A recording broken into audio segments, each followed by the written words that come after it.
कर्म करे किस्मत बने, जीवन का यह मर्म, प्राणी तेरे हाथ में, तेरा अपना कर्म, तेरा अपना।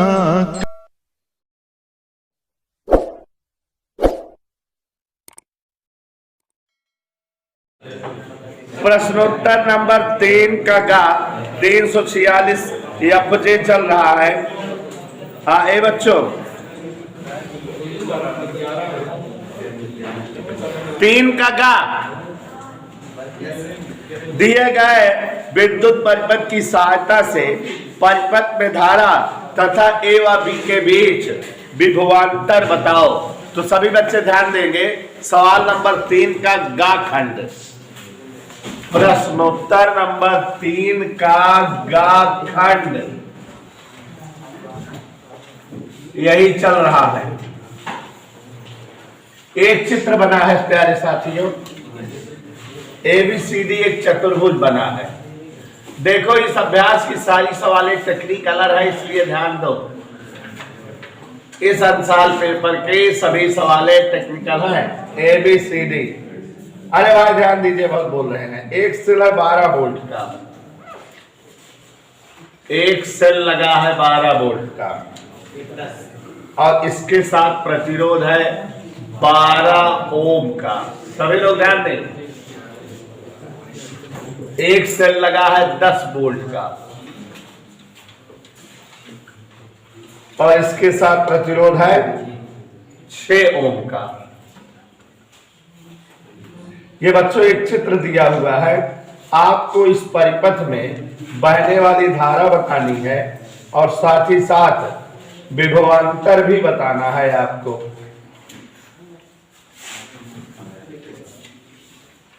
ए व बी के बीच कितना विभवांतर है। चित्र आप सभी को दिख गया। इस चित्र में पूरी परिपथ में कितनी धारा बह रही है, और साथ ही साथ आपको यह भी समझाना है कि ए और बी के बीच कितना विभवांतर बनेगा। तो गौर से देखिए जरा, परिपथ में धारा अगर जानना चाहें तो धारा I बराबर कुल विभवांतर बटे कुल प्रतिरोध, यही होता है। क्यों बेटा? कुल विभवांतर बटे कुल प्रतिरोध। तो I बराबर B बटा R।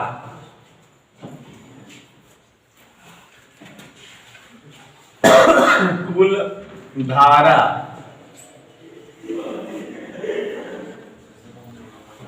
क्या सूत्र होता है?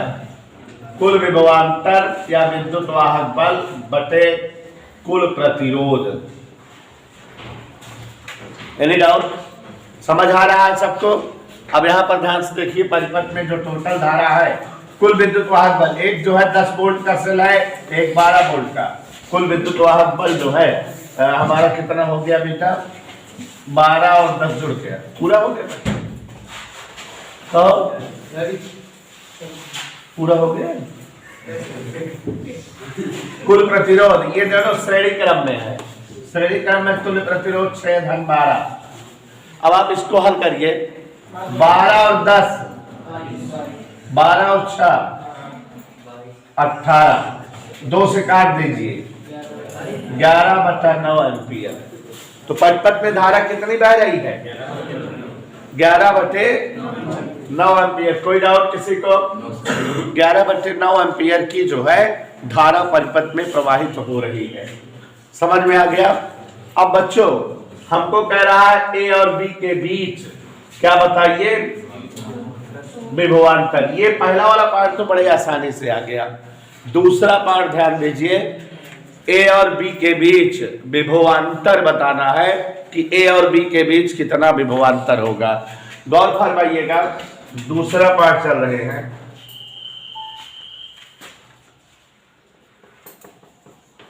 टेक्निकल है सवाल, थोड़ा सा हमने आपको बता दिया पहले ही। ये तो समझ में आ गया, धारा पता लग गई। अब बच्चों ए और बी के बीच विभवांतर, इन दोनों के बीच विभवांतर बताना है। तो फार्मूला क्या होता है E माइनस बी बराबर आई इंटू उसी का प्रयोग, तो E माइनस बी बराबर आई इंटू आर से। गौर से देखो, E की जगह यहां A और B के बीच 12, V नहीं मालूम, I हमने पता लगाया है 11/9, और R मतलब ये जो सेल के साथ प्रतिरोध है। इधर क्लियर? तो ध्यान देते रहिएगा, B बराबर इधर तो इधर 12 माइनस 11/9 गुणे 12।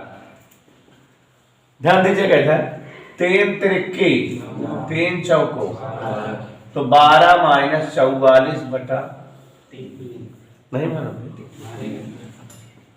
12 तिहाई 36 44 गए, क्या समझ आया?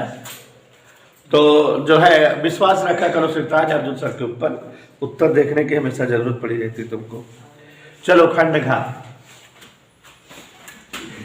अरे बेटवा कहा जगह कहना लगवाए हो बंसाल। निम्नलिखित लॉजिक गेट का निर्गत वाई के लिए बुलियन व्यंजक प्राप्त करो तथा लॉजिक गेट का नाम बताओ। तो दो चित्र है, अपने आप देख रहे हो। पहला वाला जो चित्र है वो इस तरह से है। सभी बच्चे ध्यान दें, हमारा दो लॉजिक गेट है,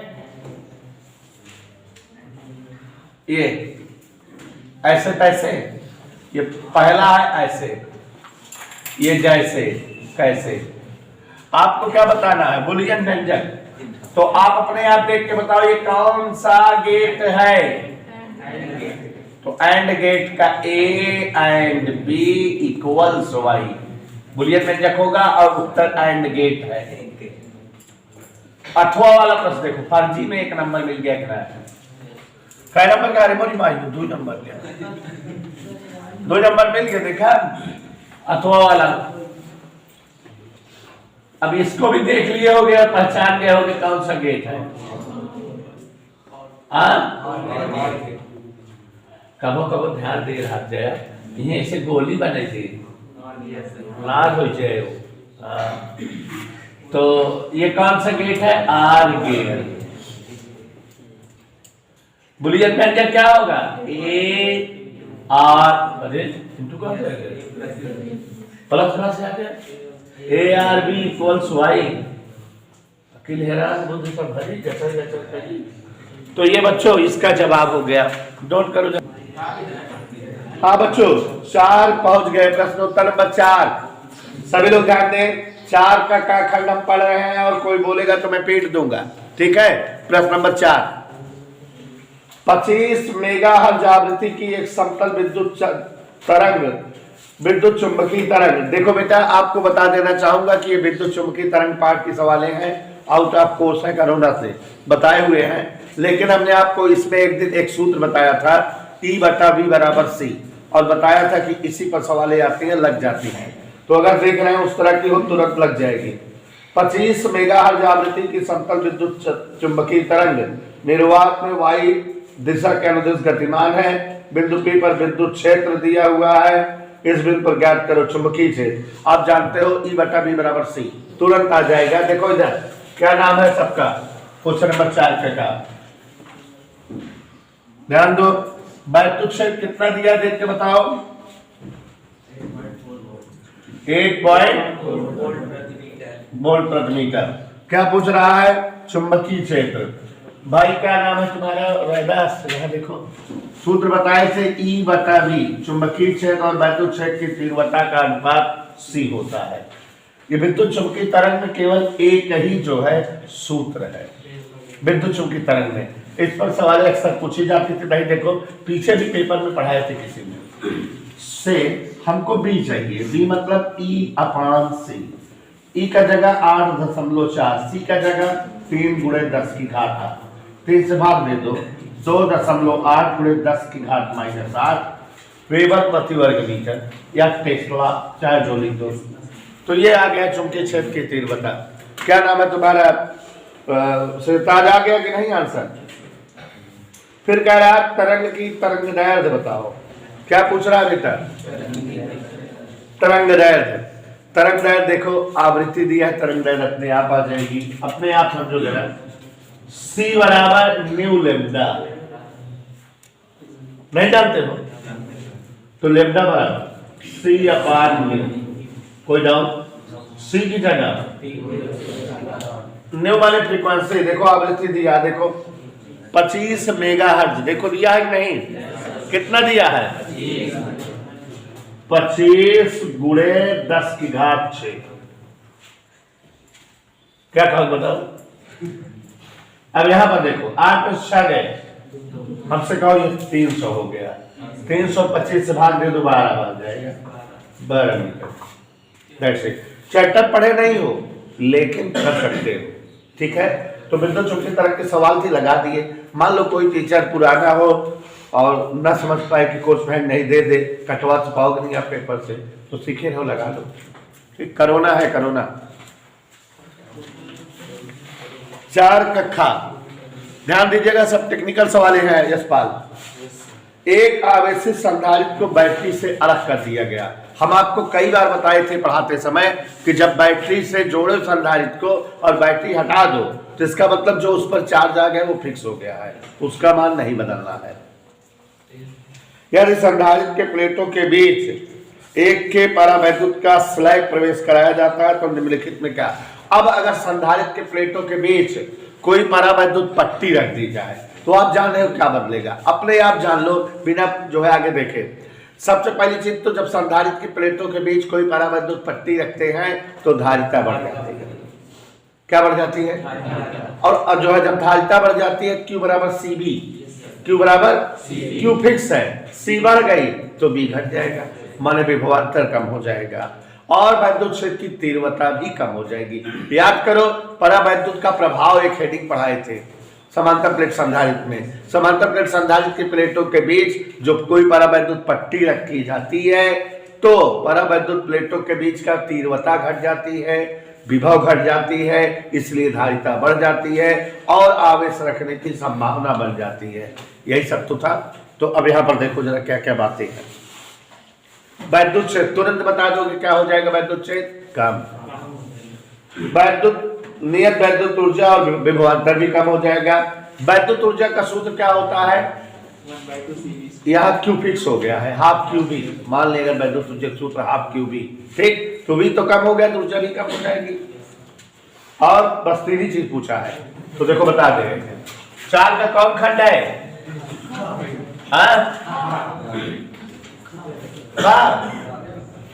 हाँ यशपाल,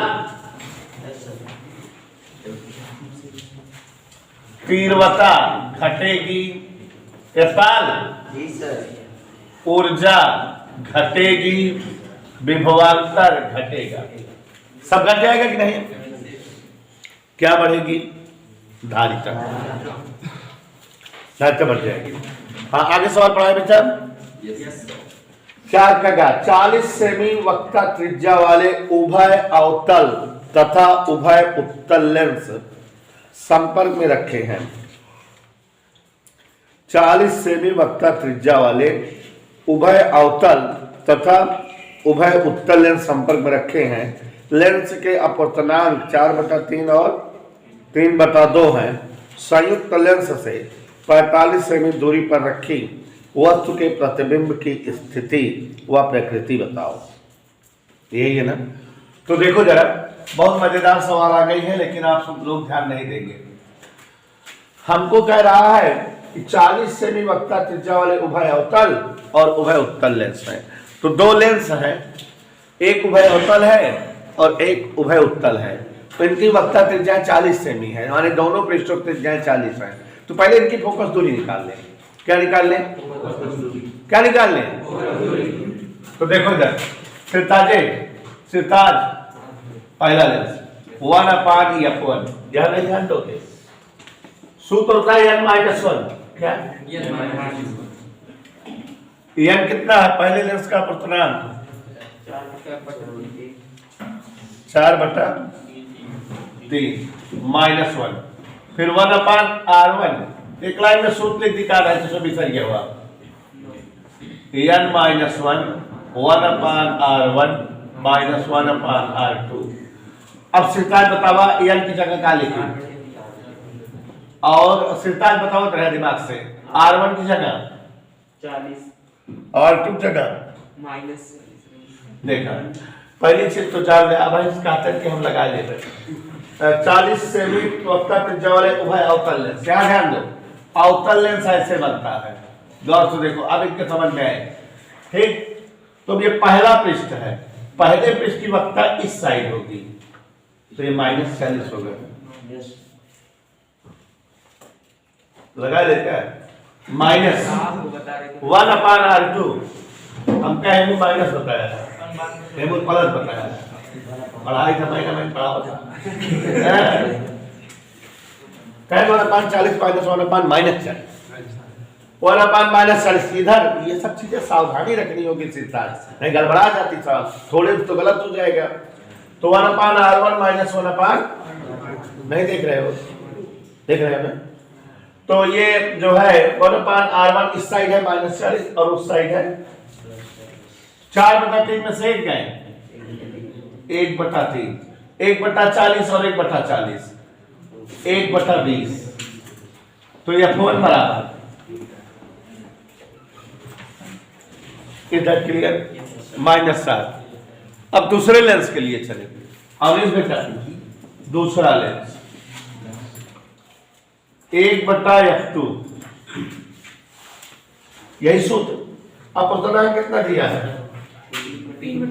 माने पहला वाला लेंस पानी का बना है, दूसरा जो है कांच का।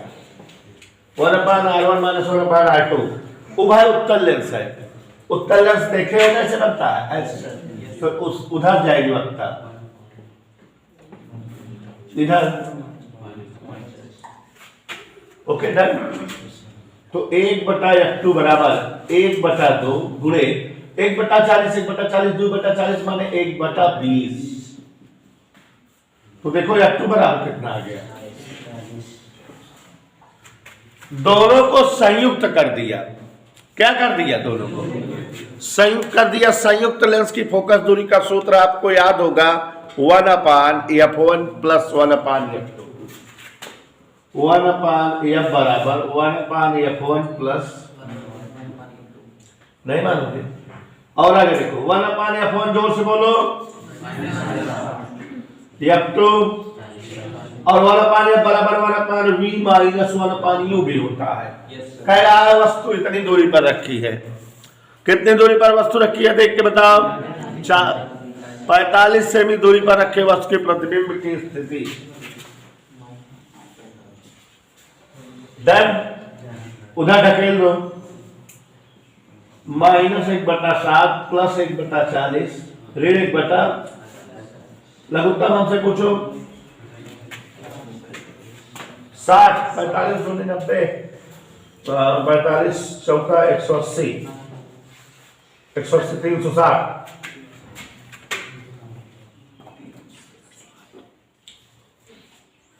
60 40 9 45 8, तो v बराबर 360 बटे 8 14 9 गए,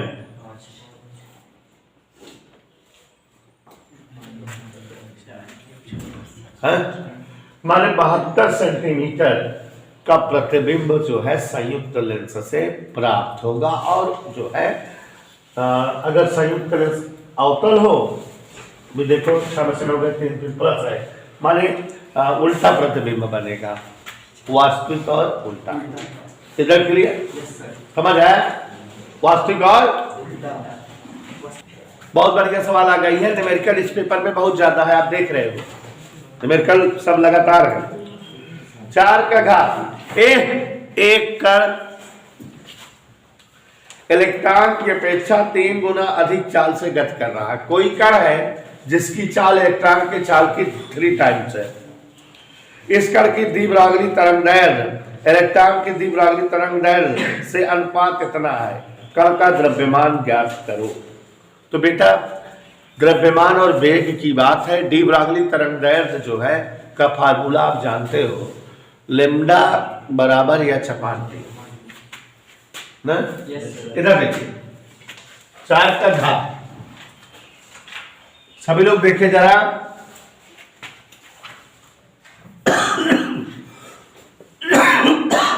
और इस चार का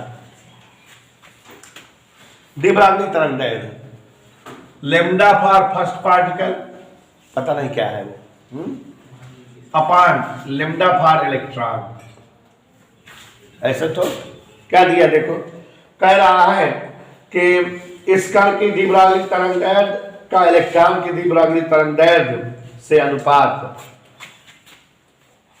1.813, यही तो दिया है, गुणे 10⁻⁻⁴। नहीं मानोगे? अब तरंग दैर्ध्य का सूत्र क्या होता है? लेमडा बराबर h अपान p, p फर्स्ट, h अपान p इलेक्ट्रॉन, 1.813 गुणे 10⁻⁻⁴। h कट गया, p for electron, p for first, 1.813 गुणे 10⁻⁴। कोई दिक्कत? और आगे देखो, p संवेग मतलब द्रव्यमान गुणे वेग, तो मास ऑफ इलेक्ट्रॉन गुणे वेग मान लेते हैं v, इलेक्ट्रॉन का वेग, मास ऑफ पार्टिकल गुणे पार्टिकल का वेग। देखो कह रहा है कि वो इलेक्ट्रॉन से 3 गुना ज्यादा चार्ज है, 1.813 गुणे 10⁻⁴। बेटा नेहा तुम तो पहले जानकार थी, v से v कट कर दोगे ना, हमको इस पार्टिकल का मास चाहिए, m फर्स्ट, तो मास ऑफ इलेक्ट्रॉन ऊपर है बटे 3 भी है, ये यहां कर दे, ये यहां, कोई डाउट? कैसे किए? मास को उधर ले गए, इसको यहां ले गए, ठीक है। इलेक्ट्रॉन का मास 9 गुणे 10⁻⁻, यहां 18 त्रिक 54। क्या डाउट है?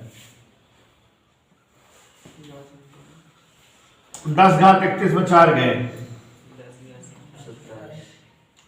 एक का भाग दे दे, 5.4, 90 बटा 54, 45 बटा 27, ना समझे, 9 × 5 = 45, 9 × 3 = 27, 5 बटा 3, 3 एक कम, 3 1.6,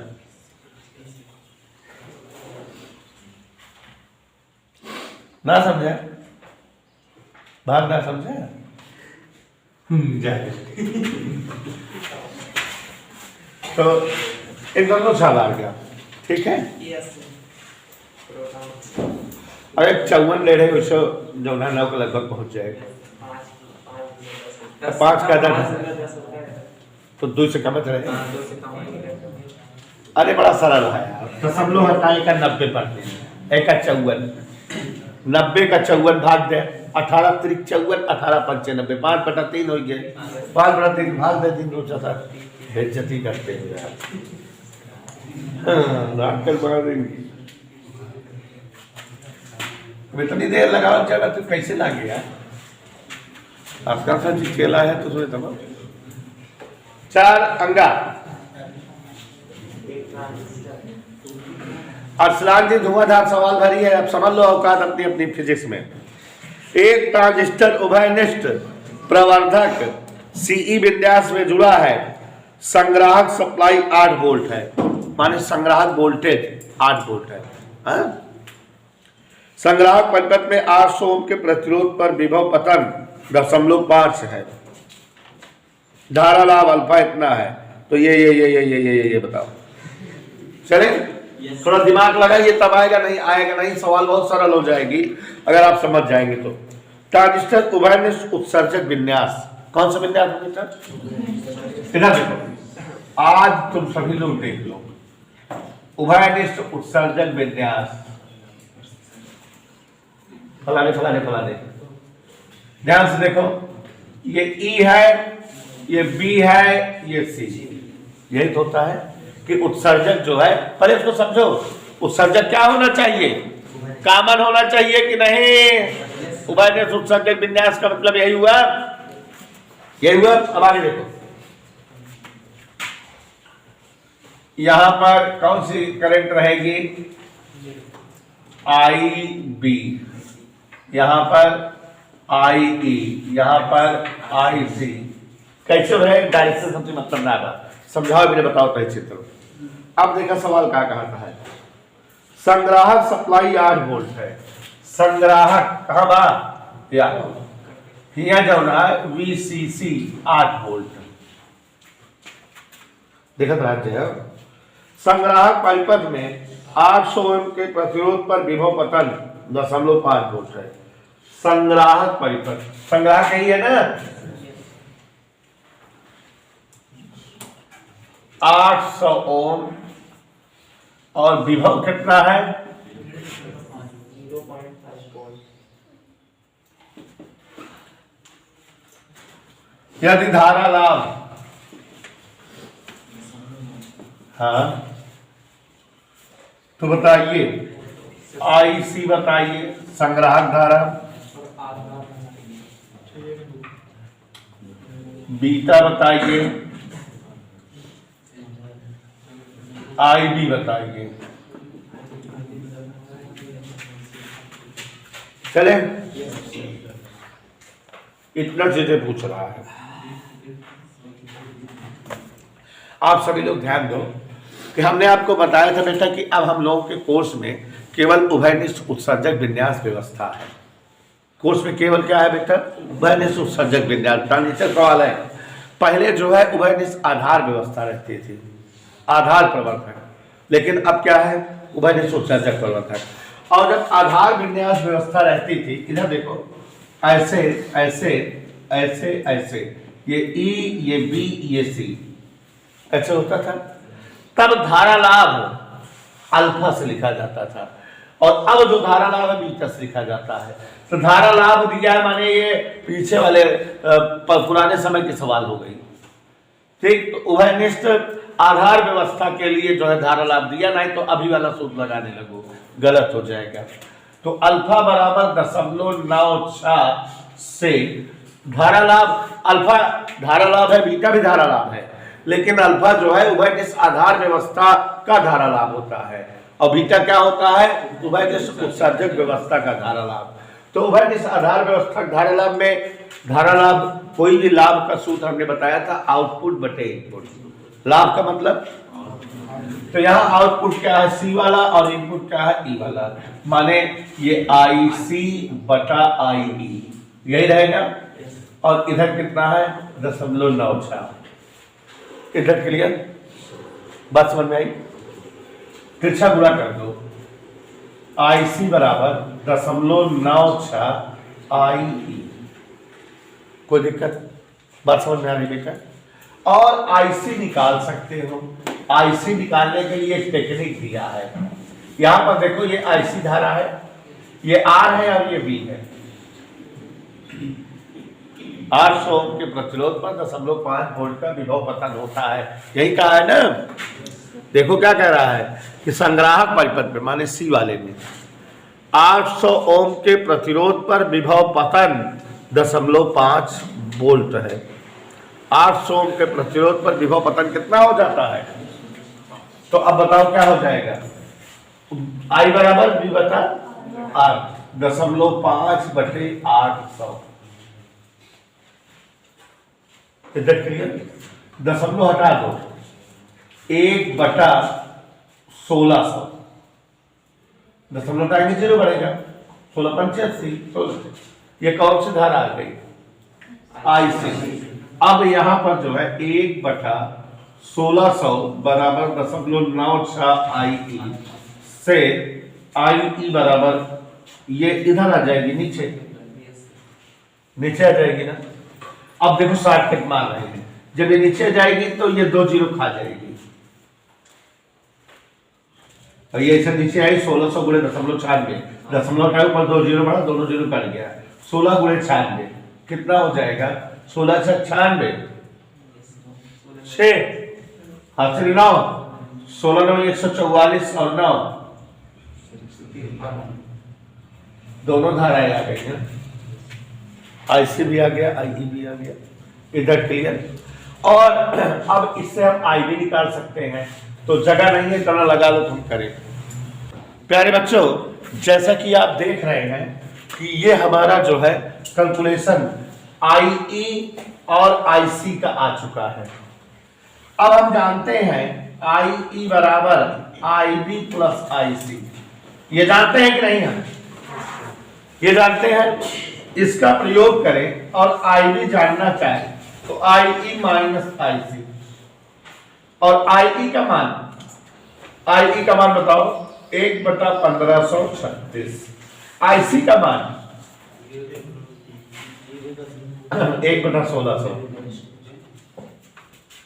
ये आया। कैलकुलेशन करिए बेटा। 1536 का मतलब 16 गुणे 96 था ना, यहाँ 16 गुणे 100 है, तो 16 गुणे 96 गुणे 100 निकल लघुत्तम हो गया। अरे 16 गुणे 96 है, 16 गुणे 100, 16 का मान आएगा 96 और 100 गुणा लिख लीजिए, और चाहे तो 96 100 के एलसीएम लग लीजिए, लेकिन हम डायरेक्ट 1536 करिए, 100 एक कम 1600 करिए, स्टाइल है ना। 16 गुणे 96 गुणे 100। अब बच्चों ध्यान देना, 4 से इसको काट देंगे, 4 चौक 16, 4 से इसमें गुणा करेंगे तो 4 6 24, 4 9 36 2, ये आ गया आईबी का मान। किसका मान? आईबी का मान पूछ रहा था। किसका मान पूछ रहा था? अब आप अगर आंसर देखोगे तो इसी को साल करके लिखे रहता था, ठीक है। हाँ, अब देखो और एक चीज पूछ रहा है, बीटा वाले धारा लाभ, लेकिन इस कंडीशन के लिए। तो यहाँ आउटपुट ये है, इनपुट ये है। चित्र देखो, बताओ क्या होगा? IC versus IB. ऐसे ही तो निकालना सूत्र बताए थे बचपन में, भूल गए हो ट्रांजिस्टर। आईसी कहाँ है? आईसी आईबी, तो देखो दोनों जीरो कट गया, 384/16, 16 दूनी 32, 16 चौको 64।